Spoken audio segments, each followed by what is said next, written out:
All right, y'all, we got X today. He's been part of the channel in the past.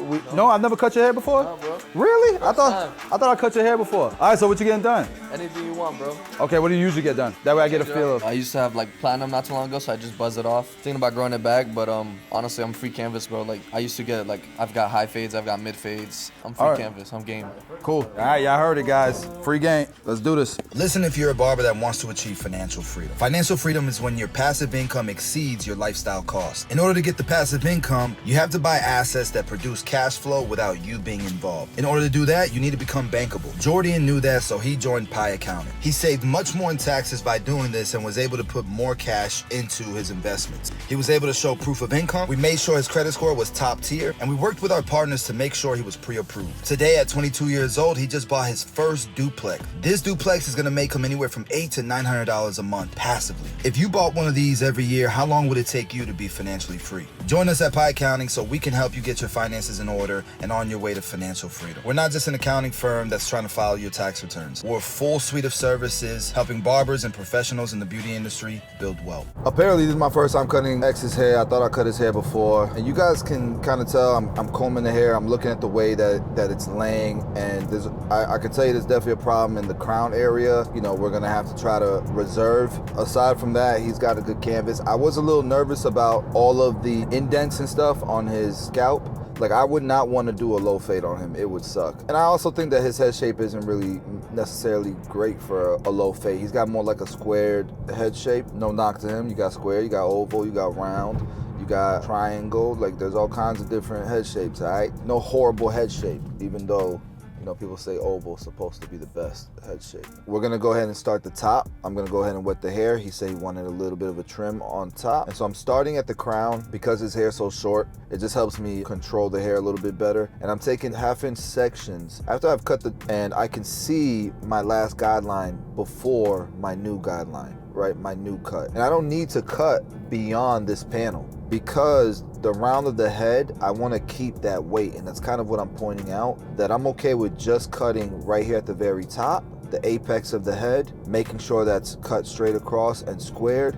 And honestly, all it's doing is it's connecting to the sides, the panels right here, where the round of the head starts to go. And then right here in the fringe area, I'm just making sure that I'm layering the hair, so I'm cutting 90 degrees here because I don't want a bunch of weight here in the front. It doesn't look good when it's super bulky here in the front, especially if they're gonna take a lineup. All right, so now we gotta deal with the crown area, and what you're gonna notice here is I'm cutting it in the direction that the hair wants to grow, but I'm pulling the hair so that it connects to the sides and it stays squared. All right, and so the top is done. It's looking good already. It's laying so much better already. And because I've communicated with my client, they're gonna know the improvements that I made, all the effort that I made to improve the top. So now we're gonna go ahead and start our initial guideline. He had mentioned he's used to getting like a medium to high fade. We're gonna be in that range as well. But I really think he has a nice C cup, and I told him that. We're gonna keep as much of the C cup as possible while doing this fade into the C cup. And you know, we were having some really good conversations. I'm actually finishing school in the next 2 months, but then like 2 years ago, I wasn't licensed. I was actually working a full-time job. Yeah. I was working a corporate job for Suncoast Credit Union. Yeah, you were looking to become a barber, right? Yeah, so I used to dabble with it. I would only cut my brother-in-law. I hang out at the Northdale location. Yeah, I remember. So Fonz was like one of my first barbers when I first moved over here. I think that's why I thought I cut your hair before was from the basketball. Yeah, I remember like I used to show like Nate, Fonz, Sai, like my cuts, and I'd be like, hey, can I get some advice? And then they would give me some advice and things like that. And I remember Fonz told me, bro, you don't even know how to cut hair technically, and you're dabbling with it. You're putting out quality that you could still make money in the shop. Yep. And just learn while you're in the shop. So he's like, why don't you just do it? It's crazy because me and the last video that I recorded with Nate, we were just talking about that. Same exact way you became a barber and went to barber school, whatever, same exact way he did. You had that same conversation with Fonz. And you're gonna notice that I'm gonna reserve the C cup, keep it as dark as possible, while going with my blade open all the way around, going up anywhere from 1/2 inch to 1 inch up. The more you go up, the more spread it's gonna be. For some hair types, you wanna be spread out. All right, our next guideline is gonna be with my one open, and we're gonna create our guidelines all the way up and then fade down once our guidelines are done. Do this just to stay organized and efficient, and I just like fading down. I had a plan. I told my wife, I said, I don't want to work a corporate job anymore. So if some things don't work out, I'm just gonna go to barber school. How'd that conversation go with the wife? She was very supportive. My wife actually like has dealt with like a lot of medical stuff in the past. And so like working a normal job for her wasn't always the easiest thing. So I put her through school to be an esthetician. Oh, nice. Good. That's what's up, bro. So she could fulfill her dreams of having her license as an esthetician and stuff. Yeah. It was more of like full circle around, like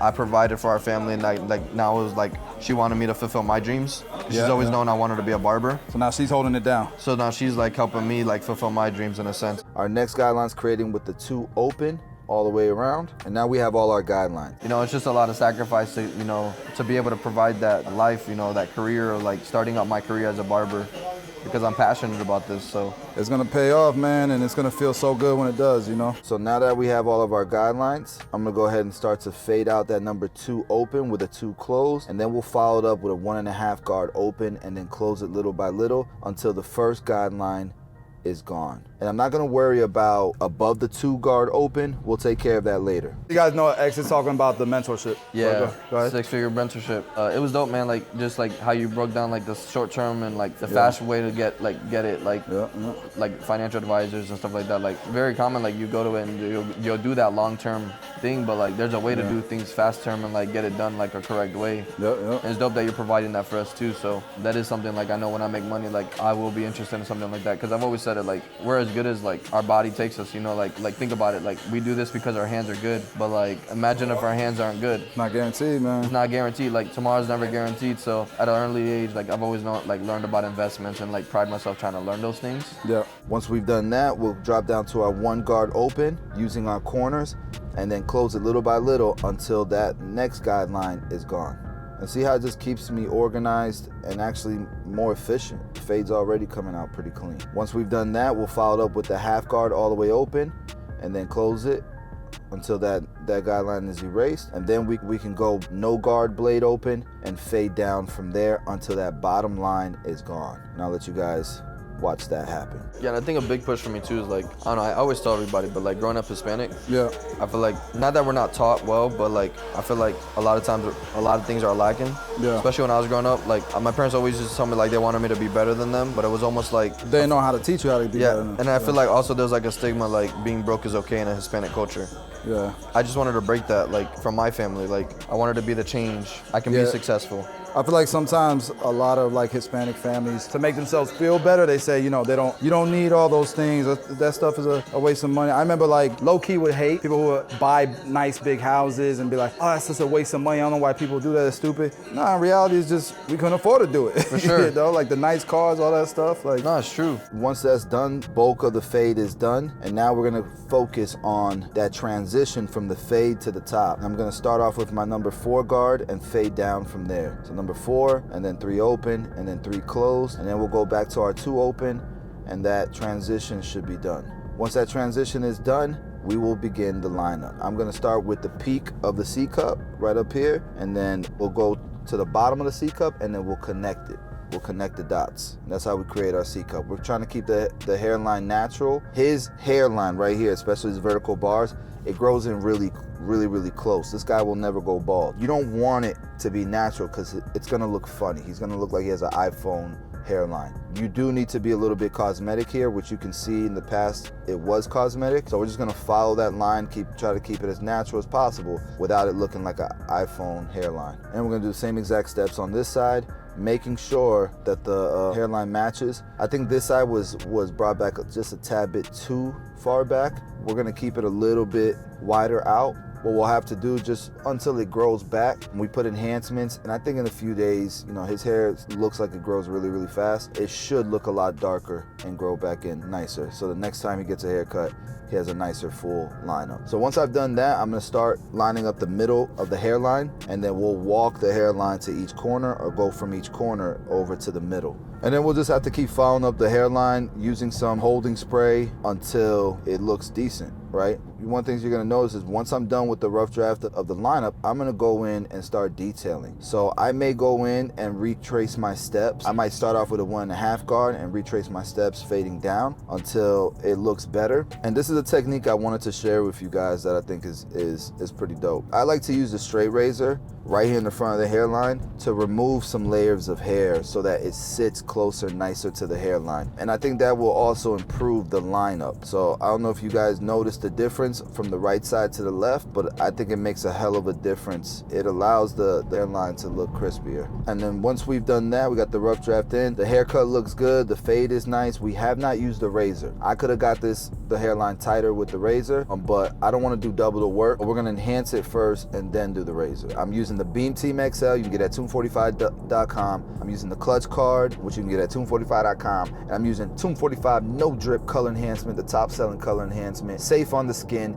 It's not a semi-permanent. It's designed to be on the skin. Unlike semi-permanent, you can get that at tomb45.com as well. And we're gonna go ahead and enhance the cut. Try to make it as natural as possible. Remember, we're trying to match the darkest natural hair on our client. That way it looks as good as possible. Okay, once we've done that, we'll go ahead and line up. You guys can see like around the hairline, if you don't lift up the hair, you're gonna get some weird color placement. You gotta lift up the hair, make sure you get the scalp, stain the skin, and then lay the hair up, down above that, and then reline it, okay? Now we'll follow it up with the straight razor, and you're gonna see how the hairline pops so much better because of that straight razor. And I always like to detail after the color enhancement as well, because it does highlight imperfections, which I love. And of course, we're gonna use a Tomb 45 indestructible clay. This is the GOAT clay you can get at Amazon.com only. Guys, if you write us a review, we really appreciate it. It helps a small business out so much. So he wanted his mustache off. Let's go ahead and pass the shaver. And so guys, you saw the before. Check out the before. Now check out the after. Guys, I hope you enjoyed the haircut tutorial, the conversations between myself and X. The full extended version will be on the Academy. You know, we do have a little bit more voiceover in the extended version, but what's most important is we keep a lot of the detailing.